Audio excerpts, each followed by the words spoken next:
Do you remember the British guy is dating someone? Yes. I definitely think that I will stay alone forever. My God. Sometimes being kind means to be honest, even if it hurts in the short term. Out of compassion, I'm going to give this woman some advice that's going to be hard for her to hear in the short term, but ultimately is going to benefit her. She needs to hear some harsh truths because protecting her from reality and just trying to spare her feelings is not going to do her any good. What to say? I don't know. I don't know. What's the problem? It's me or I don't know. Okay, the first piece of advice, you sound like you're in absolute disbelief at the prospect.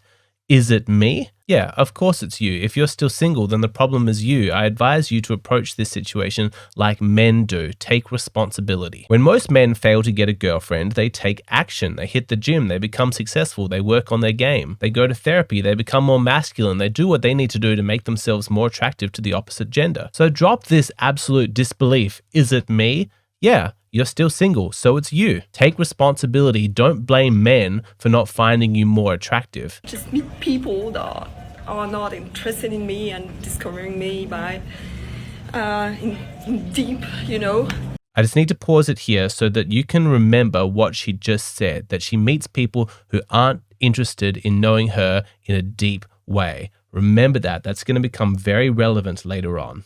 And it's boring.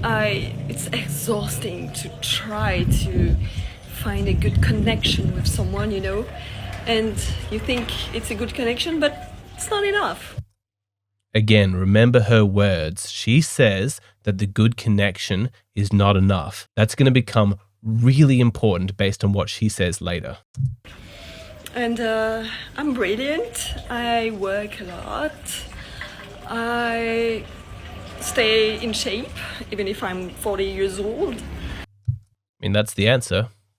You're 40. You say that you're radiant, and I'm not really going to disagree. You're a very pretty woman, but you're 40. It's not about your looks. I find you attractive. I bet in your early 20s you were stunning. And you're still beautiful, but you're 40. You say that you stay in shape, and yeah, it looks like it. You have a good body, but you're 40. That's the mystery solved. I mean, it probably hurts to hear, but yeah.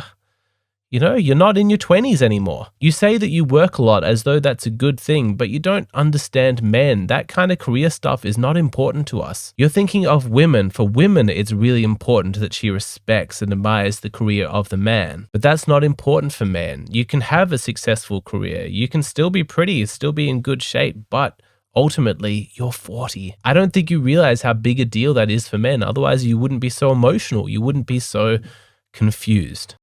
And I'm kind, I'm caring, I'm a lovely person, really, really. But it's like I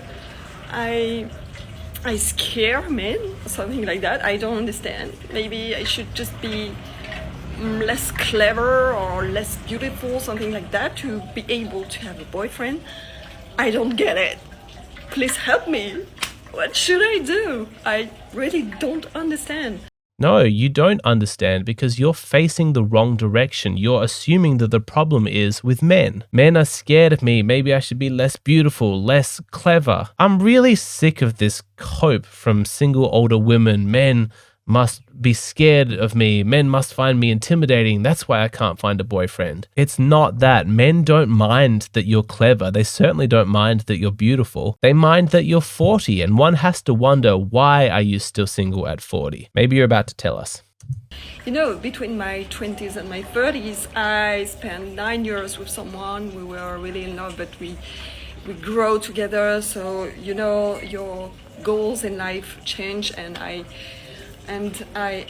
broke up with him. I changed a town, and I started everything from scratch. And now I'm starting again everything from scratch. But it's so hard to find quality man and to find someone who can be aligned with my goals in life and aligned with my needs. We don't know the circumstances behind her relationship. She says that they had different goals and that they grew apart. We don't know what those goals were, but we know that she broke up with him. And I have to wonder, does she appreciate how big a deal that was? 9 years she invested in that man, in that relationship, and then she broke up with him to start over. Her best years, her 20s and 30s, gone with nothing to show for it. Please tell me, before you ended that relationship, before you threw all of that away, you understood how big of a risk that was, what you were sacrificing by ending that relationship. There was a painful story in my course about a woman who thought that she could just start over from scratch, not realizing that her best years had left her. But this relationship of 9 years that she left behind, does she know how much she invested and how much she has lost by not continuing with that relationship? 9 years gone, no longer commitment, no children. Is she absolutely certain she couldn't have worked it out with this guy? Because as she's now discovering, it's not easy to just start over from scratch when you're 40. The dating market is very different for you now than it was back when you're in your 20s. And I'm worried, based on your confusion as to why this is so difficult for you all of a sudden, that you didn't realize that. You thought it was all going to be the same. You thought that replacing that 9-year relationship was going to be easy, that men would just be beating down your door to be with you like they used to be? Did nobody ever tell you that men are attracted to younger women of childbearing age? Or did you think you were some kind of exception to that rule? And it's this next clip that really explains everything you need to know about her. I'm easy person.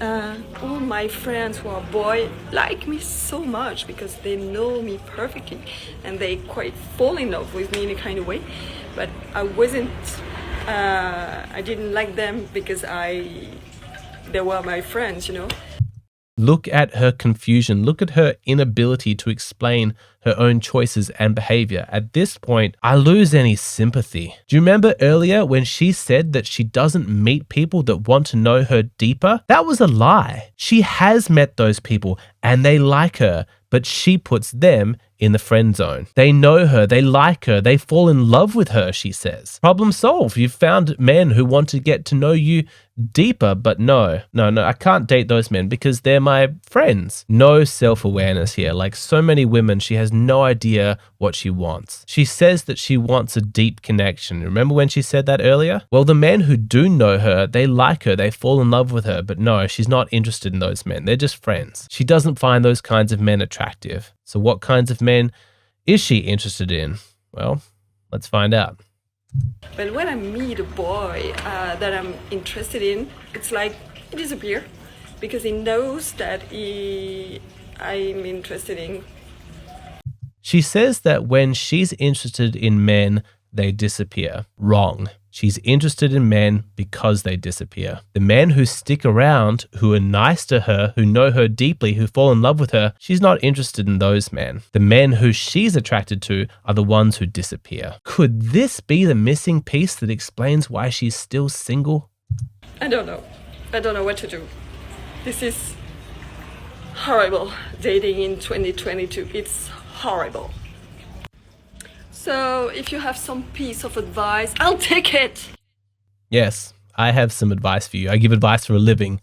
You can hit me up for advice here, but what I'll tell you is that there are 3 things that you need to do. Number 1, take responsibility for your own mistakes. You should not have wasted your best years in a relationship that went nowhere. You should have bothered to understand men well enough to know that they're attracted to younger women. You shouldn't be so blind to your own diminishing attractiveness and the fact that men are interested in women who they can start families with, have children. Those are your mistakes. Those are your oversights. Take responsibility. Number 2, fix whatever self-esteem issue you've got going on that makes you attracted to these men who disappear. The men who stick around, who know you, who love you, that you've put in the friend zone. Find out why you can't accept that love and then fix it. And number 3, lower your standards. I know you probably dreamt of like the perfect life with the perfect man, but understand that's passed you by. You squandered your best years. That's no longer a best option. It doesn't mean that you can't be happy, but you need to lower your standards, lower your expectations. Choose one of these men that you've put good in the friend zone, who likes you, who's going to treat you well, and then start a relationship with him and genuinely commit to it. Discover the love, discover the appreciation, work on the relationship, make your life and his life happy. All of this brings up the question on whether or not it's sensible to wait until you feel that intense rush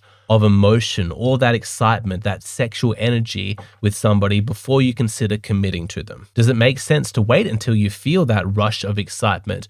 Or if you just get along well with somebody and it's quite pleasant, it's quite boring, but the two of you like each other and you have the same values, is that enough? Should you commit to somebody if logically it makes sense, even if the emotional connection isn't really there? That is the answer that I answer in the full version of this video, which is available on Patreon. This video you're seeing here on YouTube, this is the shortened version. This is the abridged version. If you want to see the full extended version, then head over to my Patreon.